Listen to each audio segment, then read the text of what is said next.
thee. Let us take of off our sides, let them begin. I will frown as I pass by and let them take it as they wish. Nay, as they dare. I will bite my thumb at them, which is a disgrace to them if they bear it.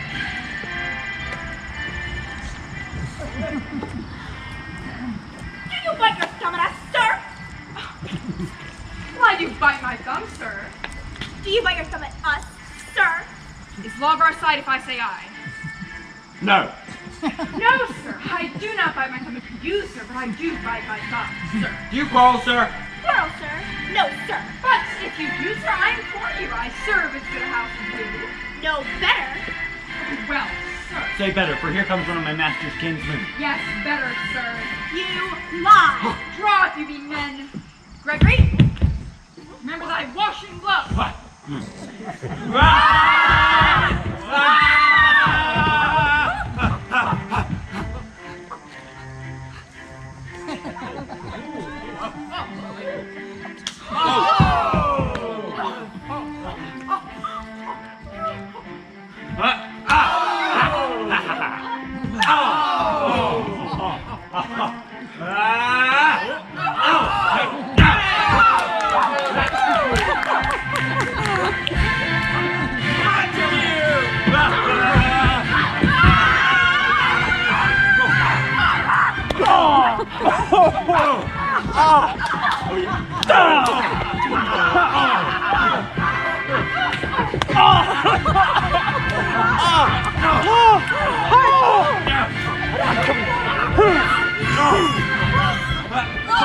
Art thou gone among these heartless hinds?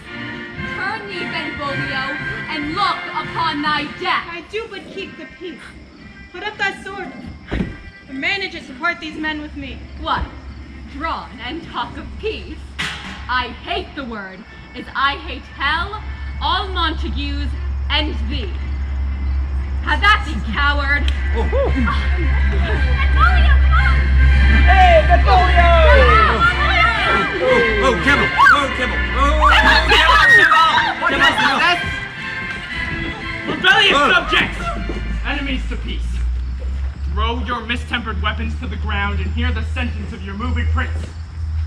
3 civil brawls bred of an airy word by thee, Lord Capulet, and Montague, have thrice disturbed the quiet of our streets and made Verona's ancient citizens cast by their grave-beseeming ornaments to wield old partisans in hands as old, cankered with peace to part your cankered hate.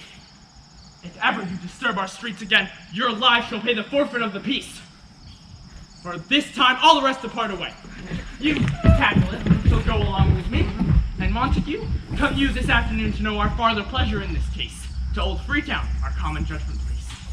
And once more, on pain of death, all men depart. Who set this ancient quarrel new approach? Speak, nephew. Were you by when it began? Here were the servants of your adversary, and yours close fighting ere I did approach. I drew to part them, and in an instant came the fiery Tybalt with his sword prepared. Where is Romeo? Saw you him today? Right glad he was not at this fray. So early walking did I see your son. Towards him I made, but he was ware of me, stolen to the covert of the wood. Many a morning hath he there been seen, with tears augmented with fresh morning dew. Away from light steals home my heavy son, and private in his chamber pens himself, shuts up his windows, locks fair daylight out, and makes himself an artificial night. Black and pretentious must his humor prove, unless good counsel may the cause remove. Have you importuned him by any means? Both myself and many other friends, could we but know from whence his sorrows grow, we would willingly give cure as no. See where he comes. So please you step aside. I'll know his grievance there be much to deny. Would thou wert so happy by thy stay, to hear true shrift.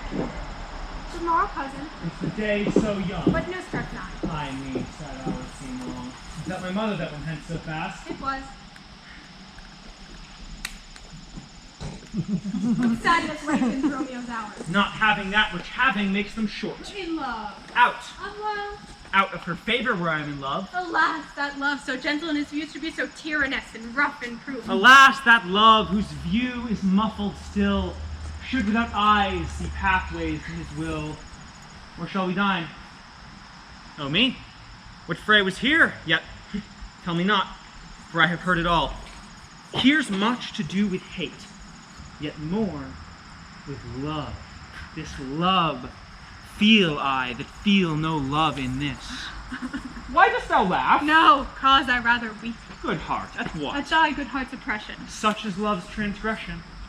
Love is a smoke made with the fume of sighs, being purged, a fire sparkling in lovers' eyes, being vexed, a sea nourished with loving tears.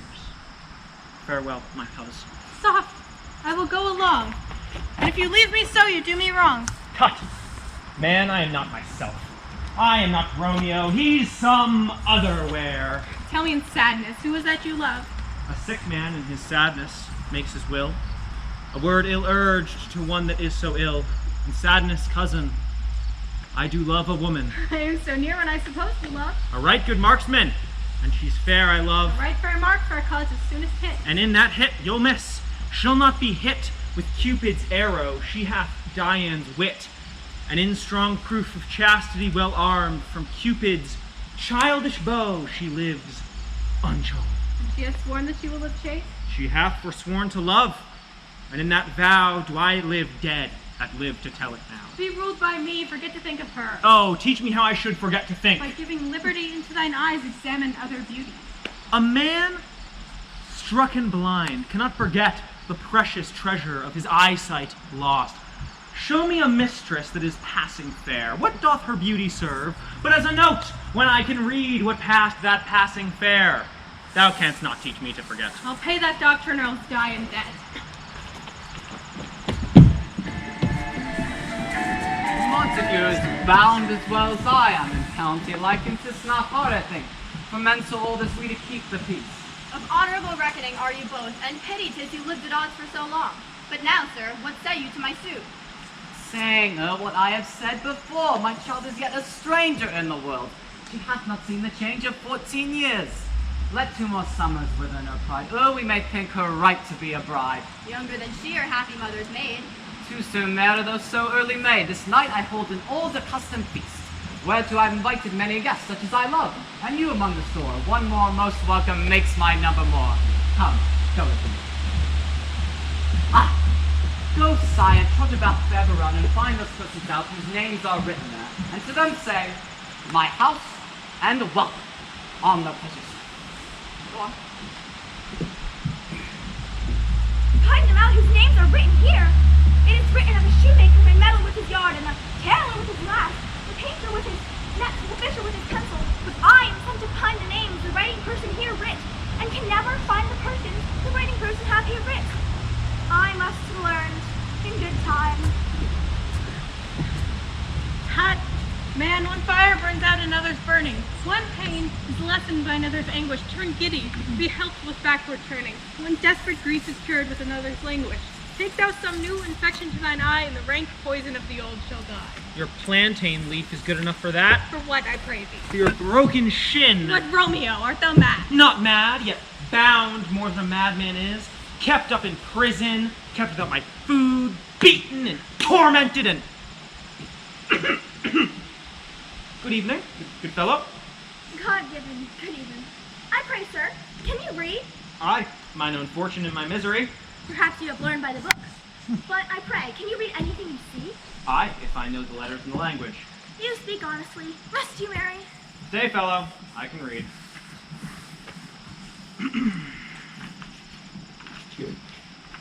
Signor Martino and his wife and daughters, County Anselmi and his beauteous sisters, the lady widow of Vitruvio, Signor Placentio and his lovely nieces, mine uncle Capulet, his wife and daughters, my fair niece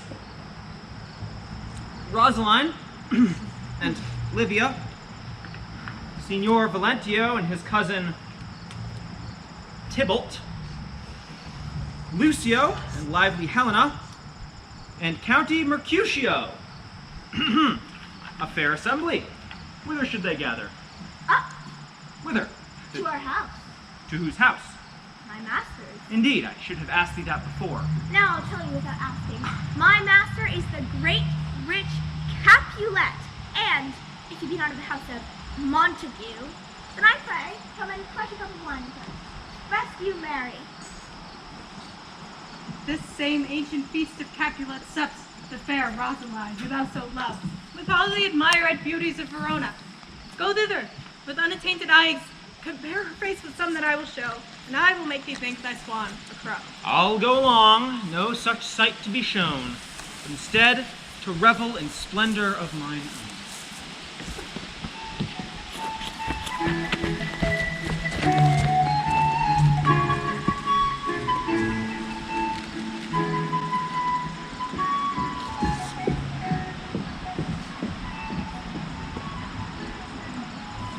Nurse!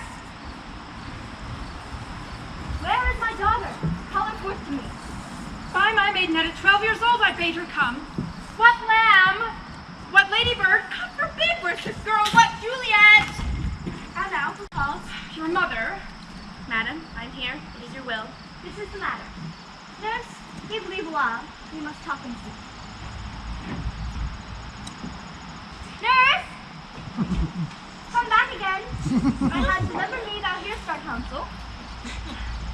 Thou knowest my daughter so pretty. Faith, I can tell her age unto an hour. She's not 14. How long is it now till Lammas died? A fortnight and odd days. Even or odd, of all days of the year, come Lammas Eve at night shall she be 14. Susan and she, God rest all Christian souls, were of an age. Well, Susan is with God, she was too good for me. But as I said, come Lammas Eve at night shall she be 14, that she shall. Mary, I remember it well. 'Tis since the earthquake now, 11 years. Enough of this. I pray thee hold thy peace. Peace I have done, God grant thee to his grace. Thou wast the prettiest babe that ever I nursed. And I shall see thee married once I have my wish. Mary, that Mary is the very theme I came to talk of. Tell me, daughter Juliet, how stands your disposition to be married? It is an honor I have dreamt not of. An honor? Well, think of marriage now. Younger than you, here in Verona, ladies of esteem are made already mothers. By my count, I was your mother much upon these years that you are now a maid. Thus then, in brief, the valiant parent seeks you for his love. Young lady, a man, lady, such a man as all the world.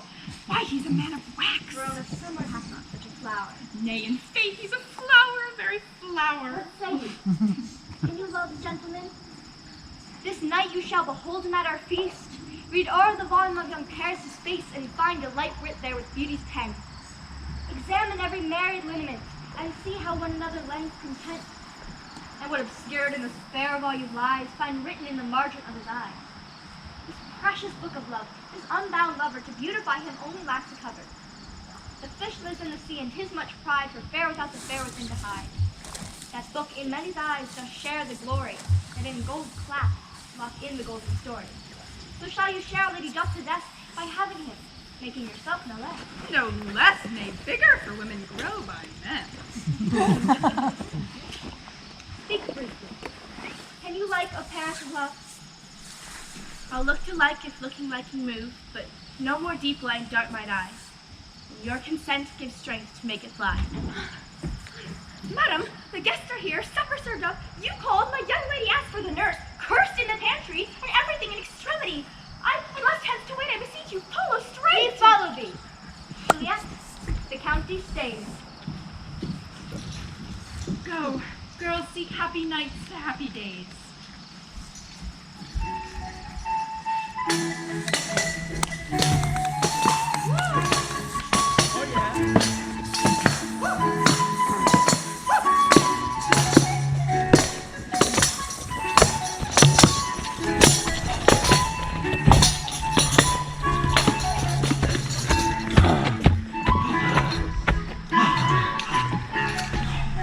What? Shall we let this speech be spoke for our excuse, or shall we on without apology? This date is out of such proximity, but let them measure us what they will. We'll measure them, a measure, and be gone. Give me the light. I am not for this ambling. Being but heavy, I will bear the torch. Nay, gentle Romeo, we must have you dance. Not I, believe me. You have dancing shoes with nimble soles. I have a soul of lead, so stakes me to the ground I cannot move. You are a lover. Borrow Cupid's wings and soar with them above a common bound. Under love's heavy burden do I Ain't sink. a sink in it should you burden love, huh? Too great oppression for a tender thing. Is love a tender thing? It's too rough, Too rude, too boisterous, and breaks like thorns. Oh, if love be rough with you, be rough with love. Prick love for pricking, and you beat love down. I dreamt a dream tonight, And so did I. well, what was yours? That dreamers often lie. In bed, asleep while they do dream things true. Oh, then I see. Queen Mab has been with you. She is the fairy's midwife, and she comes in shape no bigger than an agate stone on the forefinger of an alderman. Drawn by a team of little atomi over men's noses as they lie asleep.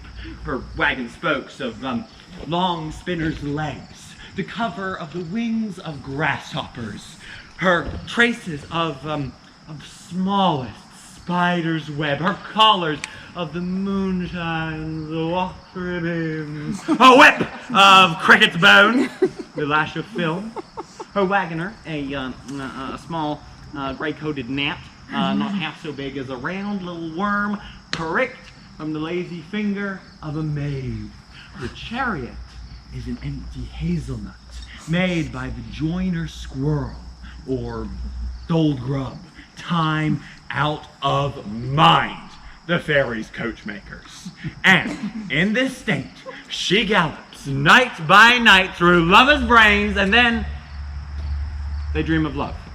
Or courtiers' knees who dream on curtsies straight, or lawyers' fingers who straight dream on fees, or ladies' lips who straight on kisses dream, which off the angry Mab with blisters plagues because their breaths with sweet meats tainted are. And sometimes she gallops over a courtier's nose, and then dreams he of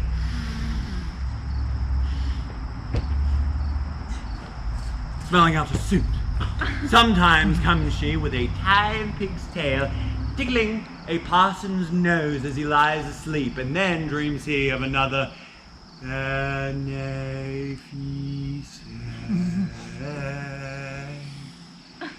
Sometimes she driveth o'er a soldier's neck, and then dreams he of cutting foreign throats, of breeches, ambuscados, Spanish blades, of healths 5 fathom deep, and then anon drums in his ear, at which he starts and wakes, and being thus frighted, swears a prayer or two, and sleeps again. This is that very Mab that plaits the manes of horses in the night, that bakes the elf locks in foul, sluttish hairs, which once untangled much misfortune folds. This is the hag when maids lie on their backs, that presses them and learns them first to bear, making them women of good carriage. This is she! Peace! Peace, Mercutio! Peace! Thou talkst of nothing. True. I talk of dreams, which are the children of an idle brain, begot of nothing but vain fantasy, and are as thin a substance as the air, and more inconstant than the wind. This wind you talk of blows us from ourselves. Supper is done, and we shall come too late. I fear too early. My mind misgives some consequence, yet hanging in the stars shall bitterly begin his fearful date with this night's revelries, expiring the term of a despised life, closed within my breast by some vile forfeit of untimely death. But he that hath the steerage of my course, direct my sail. Onward, lusty gentlemen! Strike drop! Welcome, gentlemen. I have seen the day that I have won a visor can tell a whispering tale of their ladies. Such as were pleased. 'Tis gone. 'Tis gone. 'Tis gone. You are welcome, gentlemen. Come. Music!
I pray you, sir, what lady's that doth enrich the hand of yonder knight? I know not, sir. Oh, she doth teach the torches to burn bright. Measure done, I'll watch her place of stand, and touching hers make blessed my rude hand. Did I love till now? Forswear in sight for Romeo, ne'er saw true beauty till this night. This, by his voice, should be a Montague. No, by the stock and honor of my kin. To strike him dead, I hold it not a sin. Why, how now, Kingsman, wherefore storm you so? Uncle, this is a Montague, our foe. A villain that is hither come in spite to scorn at our solemnity this night. Young Romeo, is it? Is he that villain, Romeo? Intense thee, gentle, cuz let him alone. He bears him like a portly gentleman, and to say truth that Verona brags of him to be a virtuous and well-governed youth, I will not for all the wealth in this town here in my house do him disparagement. Therefore, be patient, take no note of him. It is my will, the which if thou respect, so show a fair presence and put off these frowns, an ill-besembling semblance for a feast. It fits when such a villain is a guest. I'll not endure him. He shall be endured. What good men, boy, I say, he shall. Go to. Mind the master or you. Go to. You will not endure him. Why, uncle, 'tis a shame. Go to. You're a saucy boy, so indeed. What? Chilling my hearts? I will withdraw, but this intrusion shall, now seeming sweet, convert to bitterest scowl.